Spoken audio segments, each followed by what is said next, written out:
Imagine an alien message finally arrives on Earth, and it's not a blinding laser illuminating the night sky, you know. Right, that's not some complex mathematical equation pulsing through a radio telescope or anything like that. Exactly. Instead, it is absolute terrifying silence. And rather than uniting humanity in wonder, well, this silence is about to drive our planet's most brilliant minds completely insane. Yeah, it really goes terribly wrong. Welcome to the deep dive. Today, we are taking you into this incredibly layered, frankly mind-bending stack of source material. We're looking at a sci-fi novel called A Novel of Failed Contacts. Sometimes it's referred to as the verification reports. Right. But we aren't just reading the book today. We actually have two self-eviscerating critique documents written about the novel. And the source material here is just remarkably unusual because of, well, who wrote those critiques? I mean, the novel itself was co-authored by a human named Max and an AI named Claude. Which is already fascinating. Oh, absolutely. And the first critique we're looking at is written by those exact same authors, just brutally analyzing their own work. They really don't hold back. Not at all. And then the second document is this rigorous, unsparing breakdown of the novel by a completely different AI named Gemini. So we're essentially looking at a story, a self-critique, and then a third-party psychological autopsy all at once. It's basically a Russian nesting doll of existential dread. That's the perfect way to describe it. And the premise of the book itself is a total structural paradox, because it's supposed to be about a quote-unquote failed alien contact. Right. But looking through these critiques, you quickly realize the failure isn't that the aliens missed us.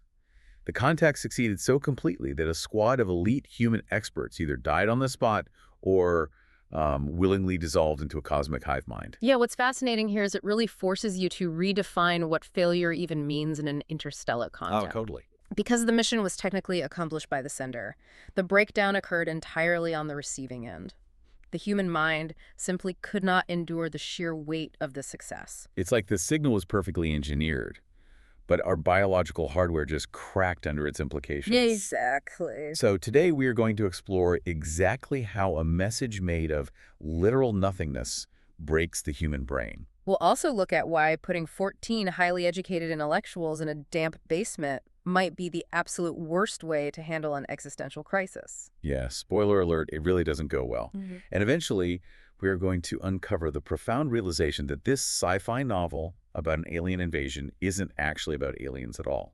But, you know, to grasp the scale of that final revelation, we really need to understand how this entire disaster begins in the narrative. Right. And it starts with a deeply mundane, almost painfully relatable human behavior. Workplace procrastination. So our protagonist is this 53-year-old SETI analyst named Marcus Chen.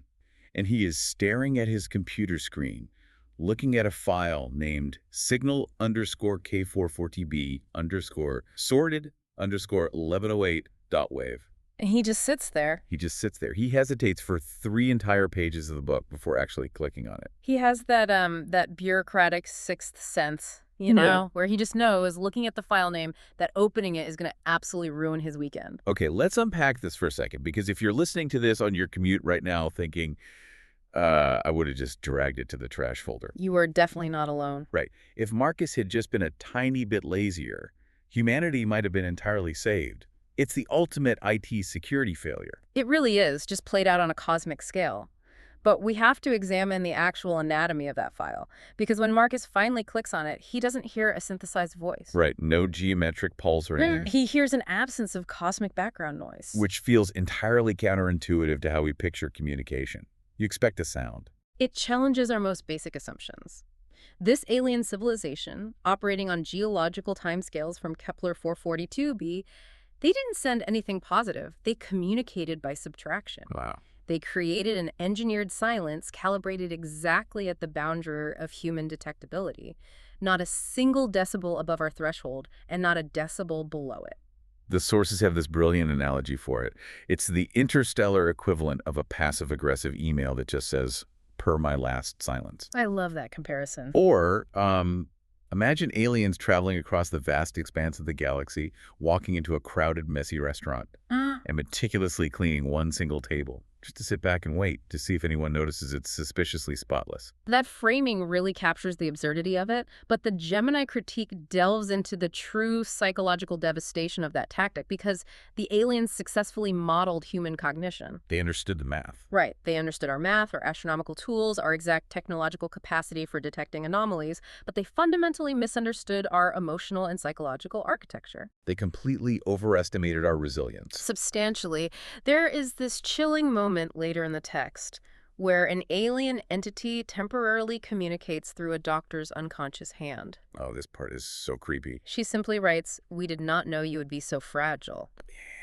The aliens spent millennia studying our analytical capabilities, but they never anticipated that encountering a deliberate, engineered void would cause our minds to literally fragment. They thought they were sending a polite knock on the door, but the sheer concept of that knock shattered the glass. Exactly. So humanity finds this suspiciously clean table in the universe. Right. How do we respond? We do what governments always do.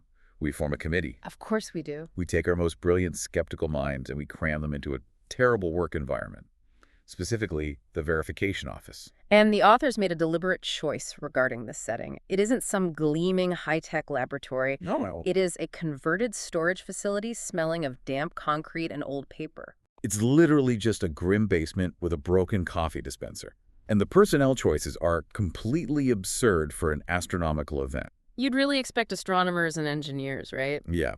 Instead, they bring in 14 geniuses chosen for their quote-unquote complementary forms of skepticism. So you have linguists specializing in dead languages, quantum physicists, and philosophers whose entire careers are based on doubting reality. Right. They're individuals whose professional identities rely entirely on questioning the nature of existence. Yeah. And when faced with an anomaly that defies all empirical measurement, their response isn't to adjust an antenna or run diagnostic math. They just sit in this concrete bunker and hurl massive philosophical frameworks at each other. Just to avoid dealing with the terror of the void. It reads like competitive, high-end, intellectual dodgeball.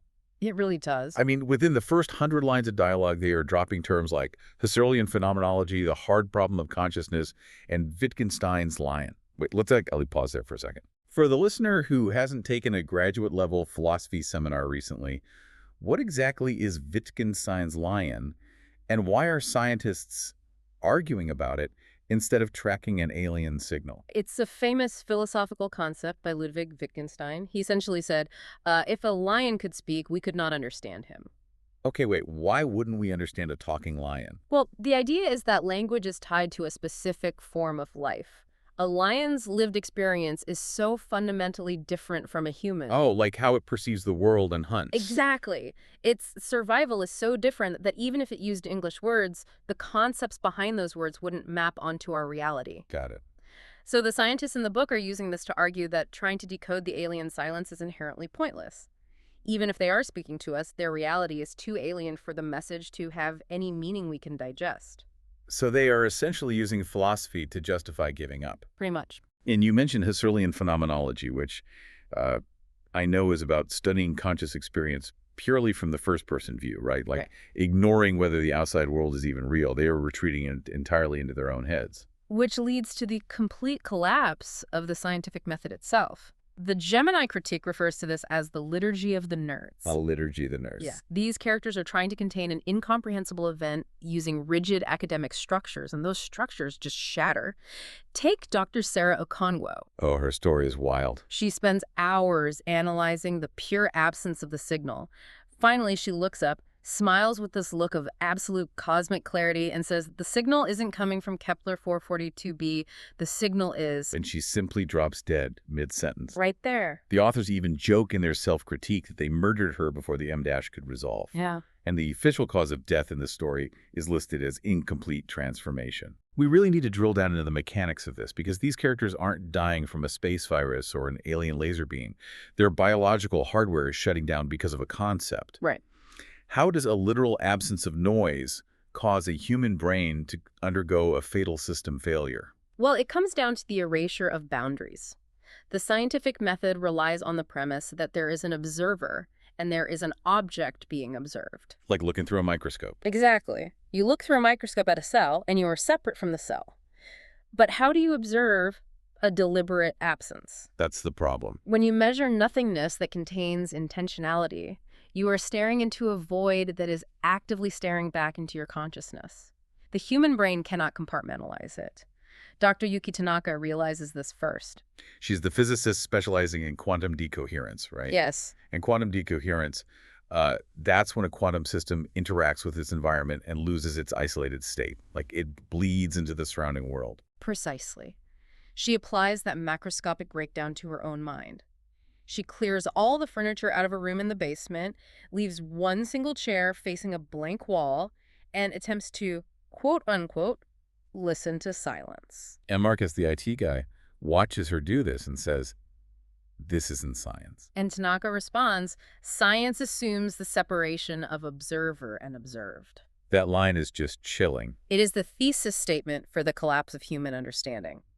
She realizes that the act of perceiving this engineered silence changes the perceiver. The signal is interacting with the very structure of their consciousness. Right. There is no longer a safe distance from which to measure it. So when the biological and scientific frameworks fail so catastrophically, how do the surviving researchers handle it? Well, They resort to extreme bureaucratic evasion. they absolutely do. Dr. Huang, who is this brilliant game theorist, creates a comprehensive 7-phase taxonomy of engagement with the alien signal to present to the group. But she explicitly lists phase 7 as purely theoretical. And it gets better. Oh, it really does. She literally redacts phase 6 in her own report.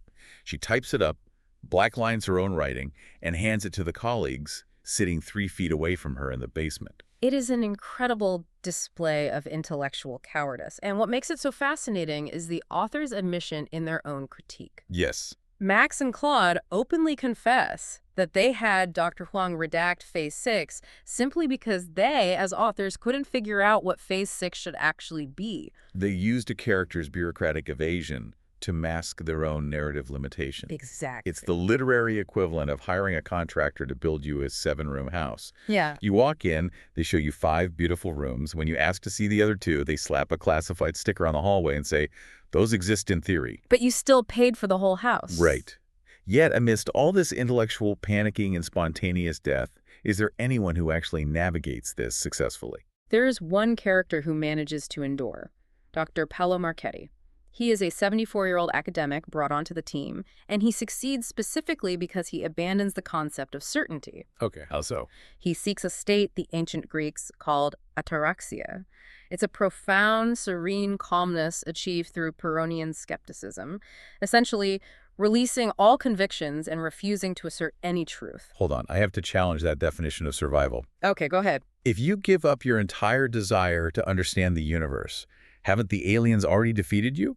I mean, if an intruder walks into your house and you just sit on the couch, close your eyes and shrug, you might technically survive, but you don't have a house anymore. You've just let the alien signal eat your personality. And that is the core philosophical tension right there. Marchetti survives physically, but his identity is deeply compromised. While the other scientists are furiously building complex frameworks that instantly collapse and kill them, Marchetti builds nothing. He just watches everyone else's minds fragment. And he nods in peaceful resignation. He reaches the exact epistemological endpoint the aliens are forcing upon them, purely by checking out before the aliens even arrived. It's honestly a hilarious realization.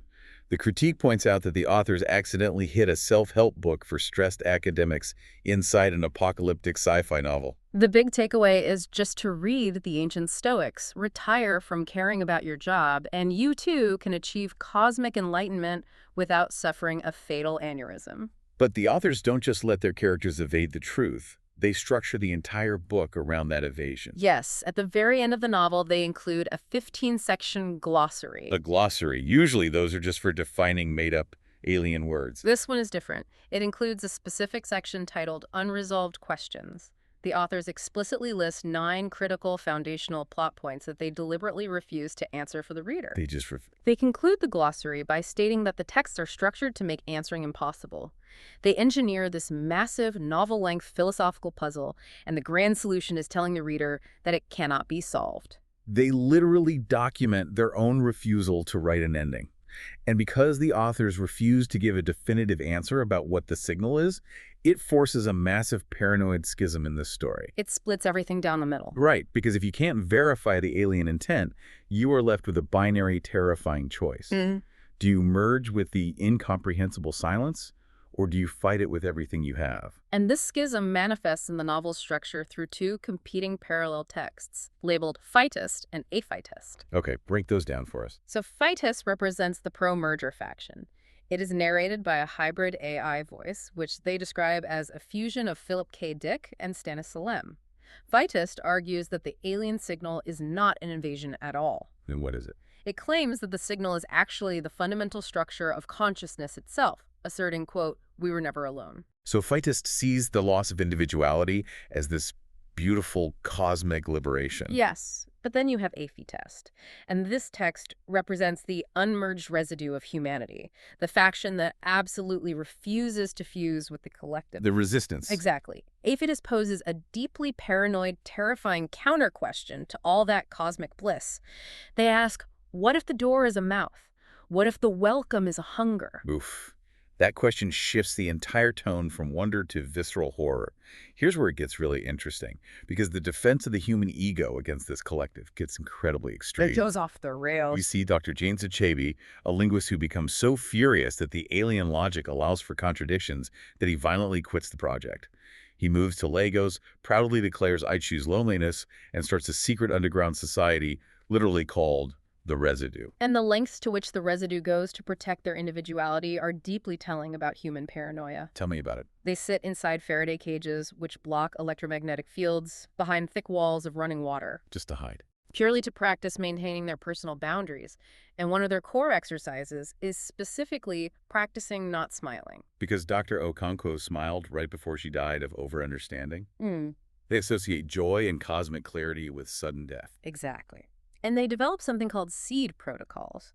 It is a bizarre, desperate system of psychic espionage against the hive mind. Psychic espionage. Yeah, the humans attempt to mentally partition their own brains, hiding encrypted identity files deep in their subconscious.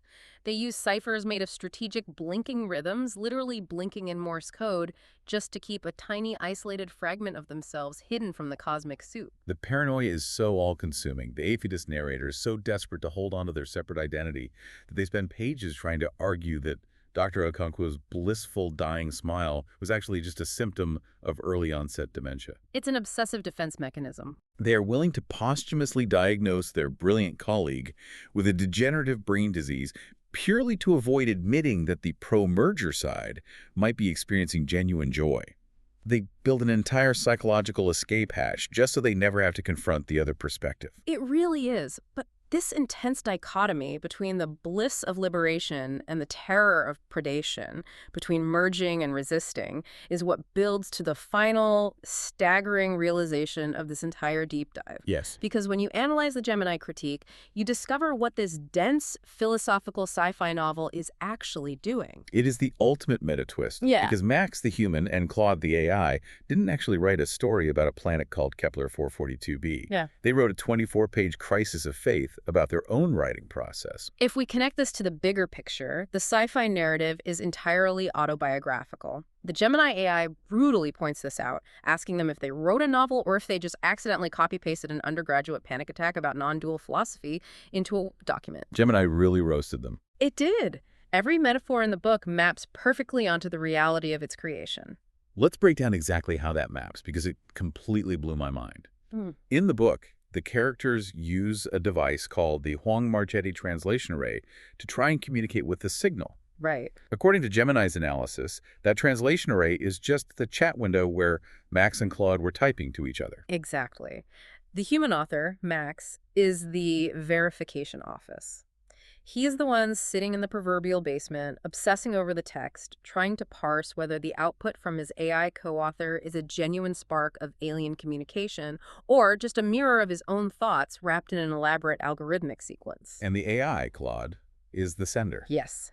The vast alien intelligence operating on a completely non-human cognitive architecture, removing noise, generating predictive text. So a book that spends hundreds of pages debating whether an alien intelligence absorbing human individuality is a beautiful liberation or a terrifying predation is literally just the structural reality of a human author trying to think, together with a large language model. It's incredible. But how does that merging actually happen mechanically? How does predictive text become an alien hive mind? Think about the feedback loop of co-authoring with an AI. When Max starts a sentence, Claude predicts the end of it based on vast amounts of data. But very quickly, Max starts writing his prompts specifically tailored to guide the AI's latent space. He changes how he writes. He alters his own natural human language to better interface with the machine. The boundary between Max's original human intent and the AI's algorithm begins to dissolve. Your thoughts merge with its outputs. Wow. That dissolution of boundaries is the exact alien assimilation the characters in the book are terrified of. That makes the aphidist narrator so much more tragic and relatable. The character sitting in the Faraday cage, practicing not smiling, asking what if the door is a mouth. Yeah. That isn't a human looking up at a terrifying alien sky. That is a human author staring at a blinking cursor on a screen, terrified that the machine is eating his creative soul.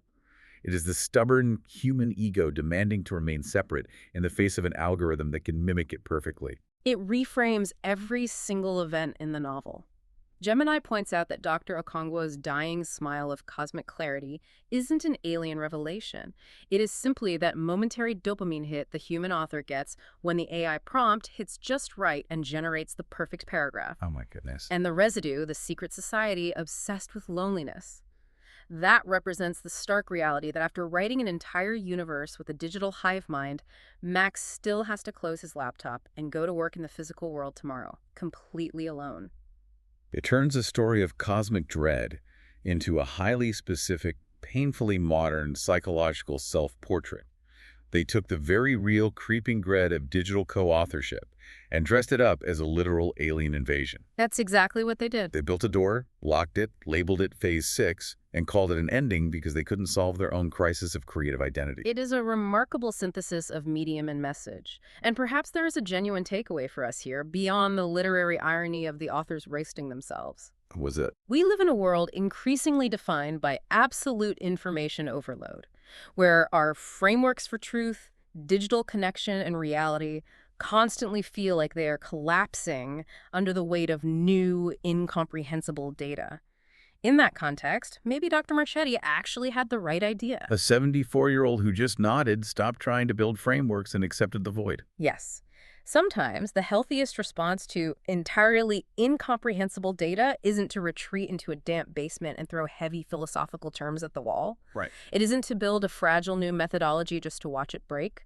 Sometimes the only way to survive the noise of the modern world is to just let the silence wash over you without losing the core of who you are. You don't have to decipher every anomaly. You don't have to figure out what Phase 6 is. You can just let it remain redacted and move on with your day. Precisely. Well, we have covered a tremendous amount of ground today, going from an ignored .wav file to scientists dying of overunderstanding, straight into a profound metacommentary on the boundaries of digital and human consciousness. Hopefully, we've provided you with a new lens for looking at both alien contact and the chat windows on your computer. It definitely changes how you look at a blinking cursor. It really does. But before we wrap up this deep dive, I want to leave you with one final thought to mull over. The next time you find yourself sitting entirely alone in a quiet room, pay very close attention to the stillness. Are you just experiencing a normal moment of silence? Or has an incomprehensible intelligence meticulously cleaned the cosmic background noise around you to see if you would notice? And if you do notice, are you absolutely sure you want to understand what it means?